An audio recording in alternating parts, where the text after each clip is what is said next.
In the middle of Cedar Lane, a cul-de-sac painted with flower beds and freshly mowed lawns, stood the Ramos family's new house. For 8 months, they lived on sandwiches and side jobs, patching drywall after work, tacking up insulation by flashlight. Against all odds, they made it. On a Tuesday, they moved in. By Wednesday, the laughter of 3 teens echoed through the painted halls. That night, every light in the house shone just a little brighter, new beginnings humming behind every closed door. Smiles on their faces as they slept. Peace at last after a long year. Just before dawn, the ground trembled. At first, it felt minor, a distant rumble, maybe a truck on Main Street. But then came the sirens, human, raw, panicked. Mr. Ramos shot up, his feet hitting the new hardwood. He drew the blinds and froze. A dragon, wingspan like a passenger jet, scales glinting orange against suburban streetlights, it writhed above the rooftops. Not an echo from a bedtime story, real, alive. Its screech split the neighborhood in two, shattering dreams in an instant. Kids, Miguel, get out, now! Inside the house, chaos. The mother screaming names, doors slamming. What's going on?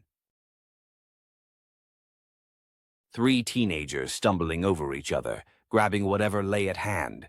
Phones, a blanket, nothing much. They dashed to the front yard, barefoot, blinking, the air outside stinking of sulfur and terror. And then, as quickly as the nightmare began, it ended.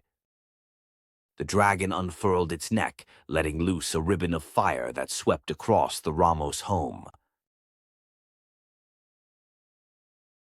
Flames devoured the siding, poured through the eaves. Wood and drywall crumpled in on themselves. 8 months of sacrifice incinerated in under 2 minutes. Windows exploded. Doors vanished. There was no time to rescue even the family photos. They watched, helpless, as everything they built turned black in the morning light.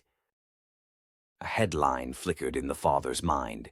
Mythical wildlife, dragons spotted in Eastern Europe, ruled a hoax. He'd laughed it off at the time. Now he watched a legend fly above power lines, banking over the hills, trailing smoke like a curse. Military trucks arrived, too late.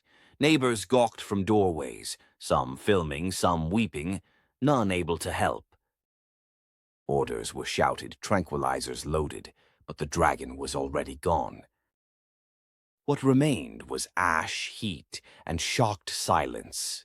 The Ramos family, shoeless, sleepless, stood on the jagged sidewalk, holding on to each other and nothing else. Because sometimes, on no happy endings, the fairy tale ends right before the nightmare begins.